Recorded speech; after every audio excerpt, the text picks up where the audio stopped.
The title is I Am My Father's Son.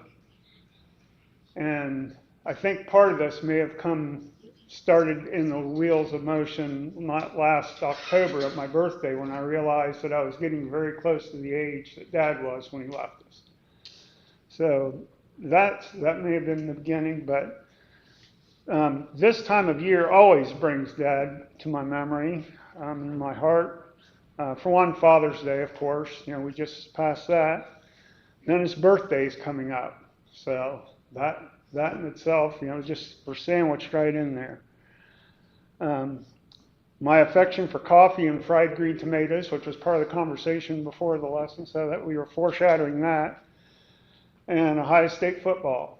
So among other things, that has been part of how I am my father's son. These follow him. One thing, his work ethic was absolutely inspirational. And at times before, I often felt that I fell short of that in this respect. But that also is a kind of a reflection of my relationship with God. Especially, when I got back here, I felt that I had fallen short. And we all fall short of God's glory. But we know that He is a kind and loving God. And we just do the best we can. And we are always welcome back. So this lesson brings a lot of things to mind that I must remember. To start with, we're going to Genesis 1:27. Genesis 1:27. So God created man in His own image. In the image of God He created him. Male and female He created him. So we're all created in, man was created in the image of God. We are created in the image of God. From then on, we fall short, as I said, but then we need to come back and we need to stay there. And how do we do that, though? How do we do that? Through guidance and instruction. So next we go to Exodus 20:12. Exodus 20:12 says, "Honor your father and mother, that your days may be long upon the land which your Lord has given you, which your Lord your God is giving you." Sorry. So we have the earthly relationship with the mother and father to help guide us. And how they do that? Hopefully, Proverbs 22:6. Proverbs 22:6. "Train up a child in the way he should go, and when he is old, he will not depart from it." And that was a long time coming, the lessons that learned there. But again, hopefully a lot of this will help with the understanding of that. We're just going to stay in Proverbs chapter 1, verses 8 and 9. Proverbs chapter 1, verses 8 and 9. "My son, hear the instruction of your father, and do not forsake the law of your mother, for they will be a graceful ornament on your head, and chains about your neck."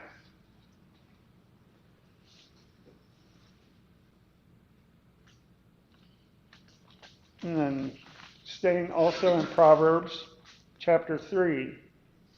Chapter 3, verses 1 through 12, which is giving guidance to the young. And a lot of this we can also pertain to not just the young of age, but also the young and maybe not so inexperienced in the Word. When we come to the Word a little late sometimes. So, 1 through 12. "My son, do not forget my law, but let your heart keep my commands. For length of days and long life and peace they will add to you. Let not mercy and truth forsake you. Bind them around your neck. Write them on the tablet of your heart. And so find favor and high esteem in the sight of God and man. Trust in the Lord with all your heart, and lean not on your own understanding. In all your ways acknowledge Him, and He shall direct your paths. Do not be wise in your own eyes. Fear the Lord and depart from evil. It will be health in your flesh and strength in your bones. Honor the Lord with your possessions and with the first fruits of all your increase. So your barns will be filled with plenty, and your vats will overflow with new wine. My son, do not despise the chastening of the Lord, nor detest his correction. For whom the Lord loves, he corrects, just as a father the son in whom he delights. So there's some very, very great instruction there on following God's word as being young. And then next we go to 1 Kings 2, 1 through 4. 1 Kings 2, 1 through 4. One of the very familiar father-son duos in the Bible, David and Solomon. And this was David's instructions, chapter 2, 1 through 4. Now the days of David drew that he should die. And he charged Solomon his son, saying, I go the way of all the earth. Be strong, therefore, and prove yourself a man. And keep the charge of the Lord your God, to walk in his ways, to keep his statutes, his commandments, his judgments, and his testimonies, as it is written in the law of Moses, that you may prosper in all that you do and wherever you turn. That the Lord may fulfill his word which he spoke concerning me, saying, if your sons take heed to their way, to walk before me in truth with all their heart and with all their soul, he said, you shall not lack a man on the throne of Israel. We walk in the Lord, and we will fulfill so many things.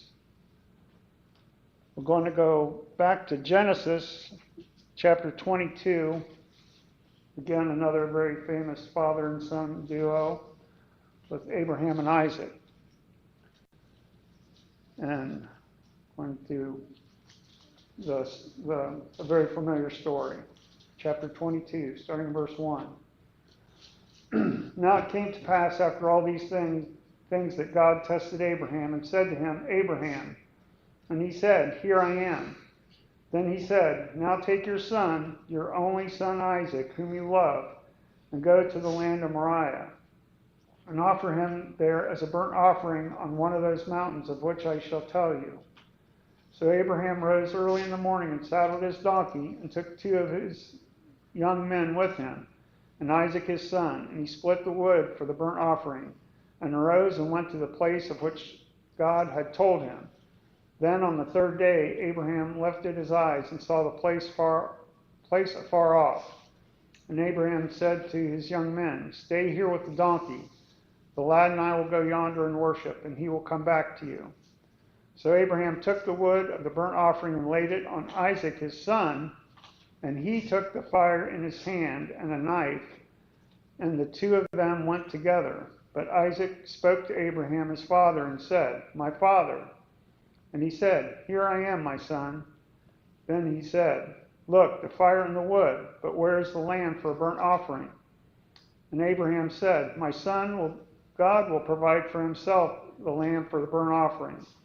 So the 2 of them went together. Then they came to the place of which God had told them, and Abraham built an altar there and placed the wood in order. And he bound Isaac his son and laid him on the altar upon the wood. And Abraham stretched out his hand and took the knife to slay his son. But the angel of the Lord called to him from heaven and said, Abraham, Abraham. So he said, here I am.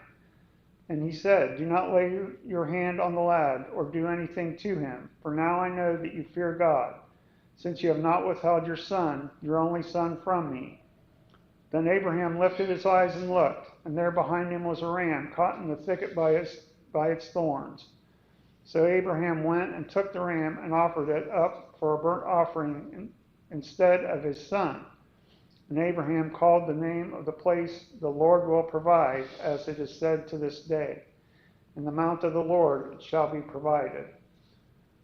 Then the angel of the Lord called to Abraham a second time out of heaven and said, by myself I have sworn, says the Lord, because you have done this thing and have not withheld your son, your only son, blessing I will bless you, and multiplying I will multiply your descendants as the stars of the heaven, and as the sand which is on the seashore. And your descendants shall possess the gate of their enemies. In your seed all the nations of the earth shall be blessed, because you have obeyed my voice. So, this is one where I think Daryl's message last week led in a little bit to this, talking about Abraham, but and so much more. For one, all the little details that Abraham followed, the instructions from God. And Abraham trusted God with whatever he said. He was willing to give up his son for what God was giving him or telling him. But also, Isaac, the son, was going along with his father also, with Abraham. Everything Abraham was telling him. He was probably, and he even said, like, where's the sacrifice? It's probably in the back of his head, like, something's up here. But he did trust, and in the end, it came out all right. Next, we're going to go to Hebrews chapter 12. Hebrews chapter 12, verses 7 through 11.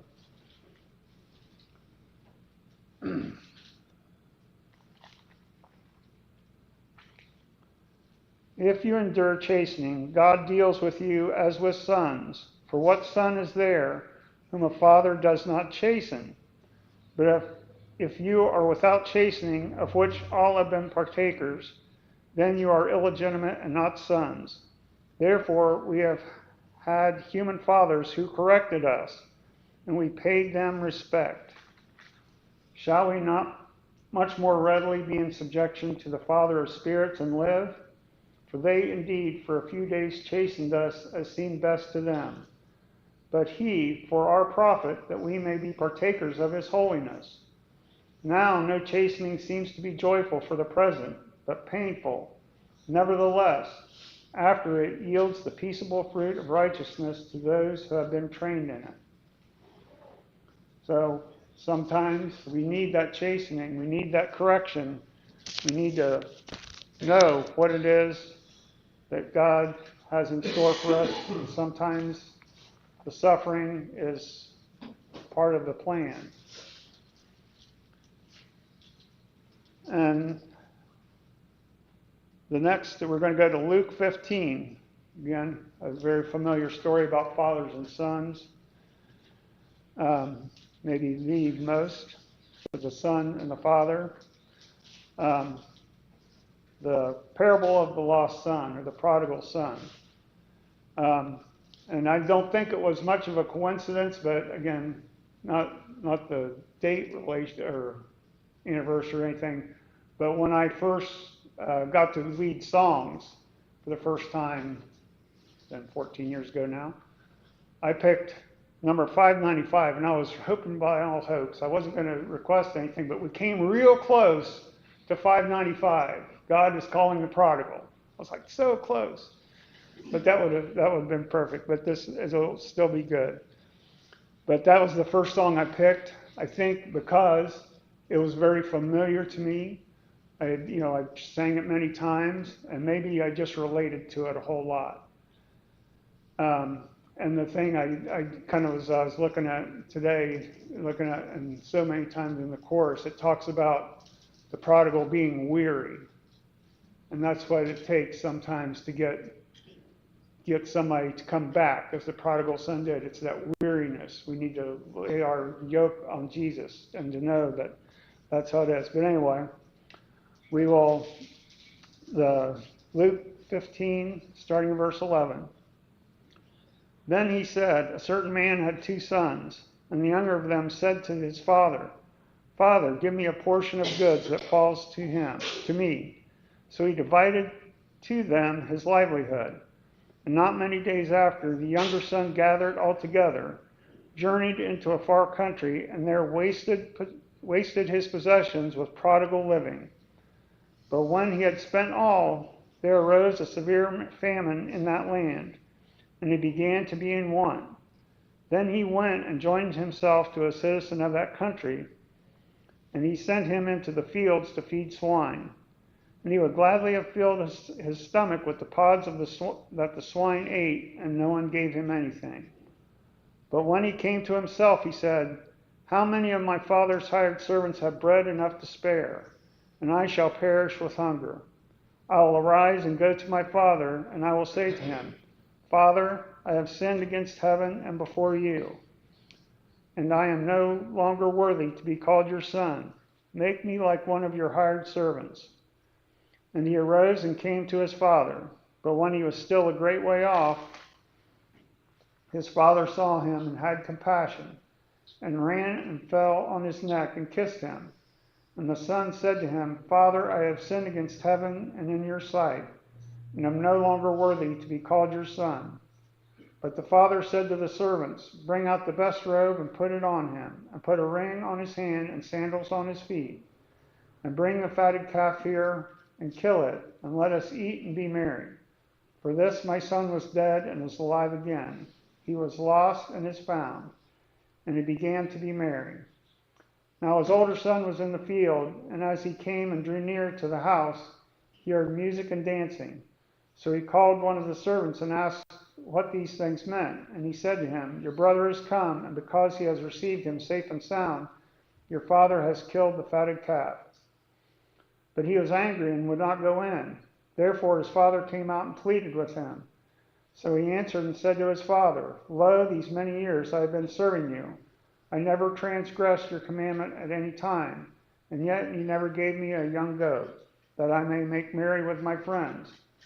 But as soon as this son of yours came, who has devoured your livelihood with harlots, you killed the fatted calf for him. And he said to him, Son, you are always with me, but all that I have is yours. It was right that we should make merry and be glad, for your brother was dead and is alive again, and was lost and is found. Now there's just a couple, and I'm sure it's been pointed out before, that things that's mentioned, just little things in this, that when the son asked for his portion, the father didn't just give him his portion. It says, so he divided them his livelihood. So both brothers got what they were what they needed at that time, or what they were owed.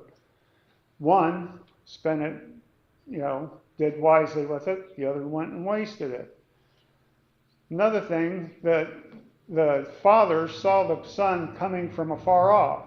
That meant the father was looking for him all along, probably, or knowing this one's going to be back at some point, or at least hoping and praying that he would be back.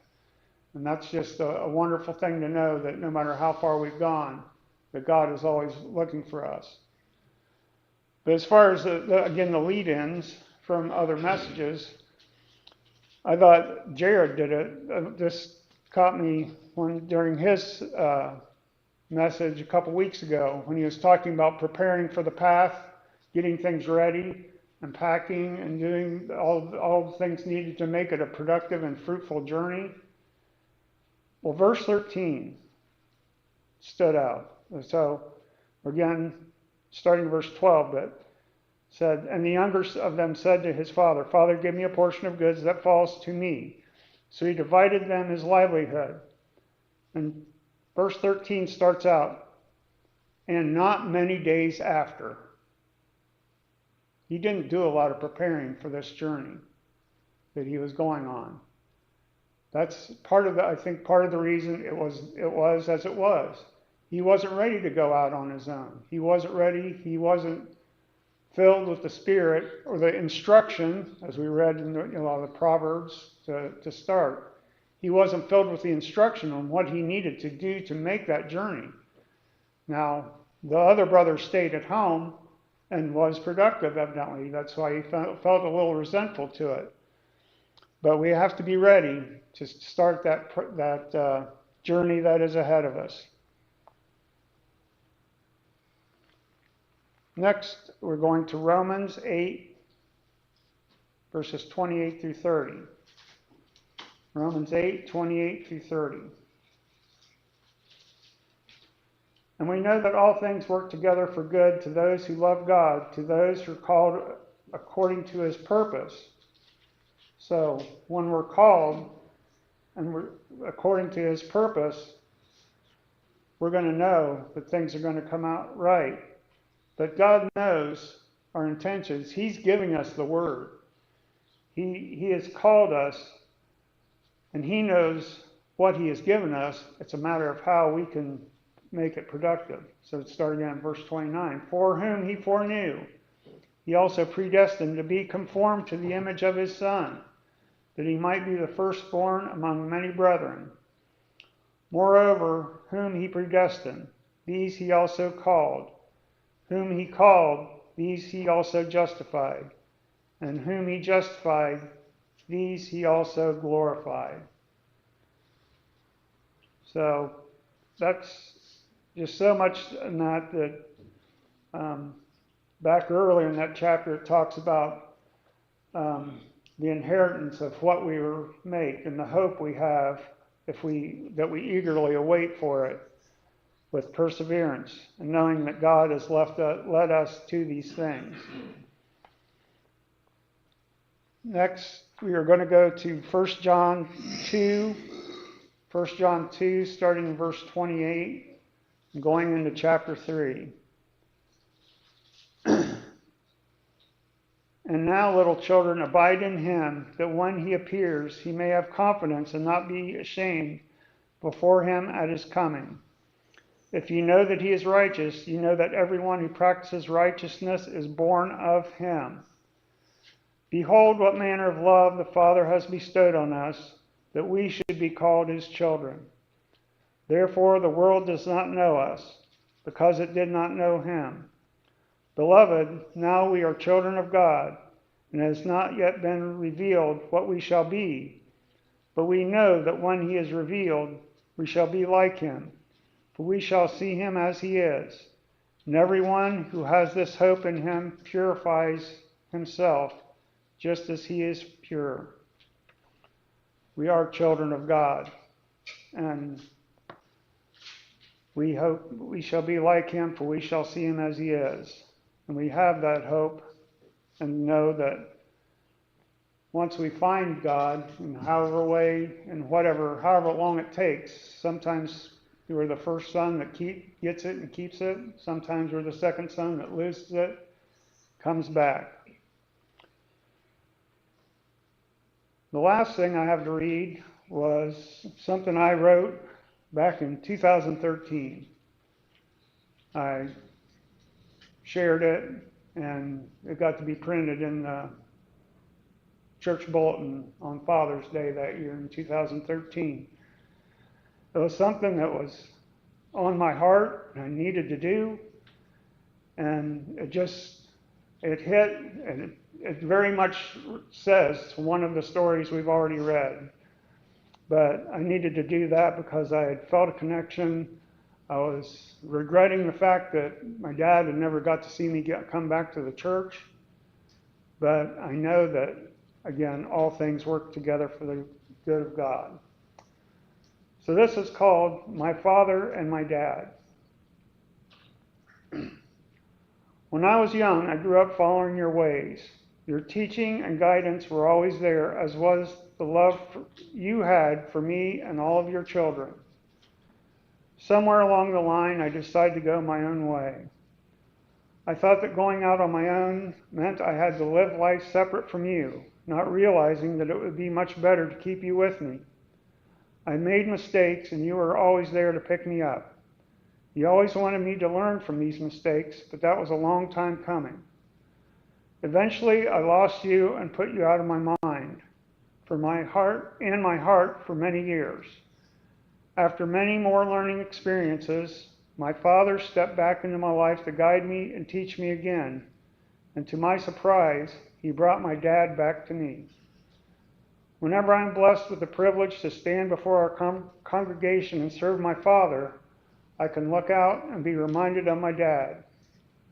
But he's not really there. It's just a piece of ground and a stone. The rock that is my father and my dad is always with me as I continue my journey to grow and learn. If I do this as they both asked me to from the beginning, I hope that one day we will be united with all our brothers and sisters in Christ, with Christ, in a place that is too glorious to be imagined, but can be seen if we believe and keep the faith. I talk to my father every day and often with my dad. They both still have a lot to tell me, and I pray that I will always listen and take their wisdom to heart, to keep me on the path they both started me on so long ago. It might have been a rough and broken road at times, but I hold on to hope that it ends in gold. It helped me a lot then. It helps me a lot now. I obviously kept a copy of this at some point. Also found a copy of it when we were cleaning up Mom's house a few years ago. She had kept it also.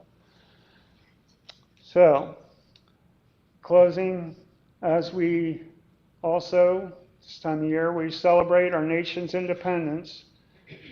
We also celebrate the opportunity to be free from the bondage of sin, to follow the love He had to purify our hearts and receive the righteous inheritance He envisioned for us from the beginning.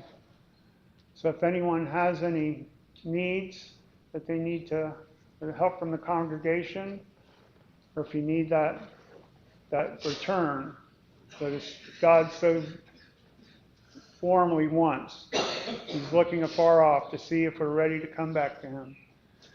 If you could please come as we stand and sing our song of invitation.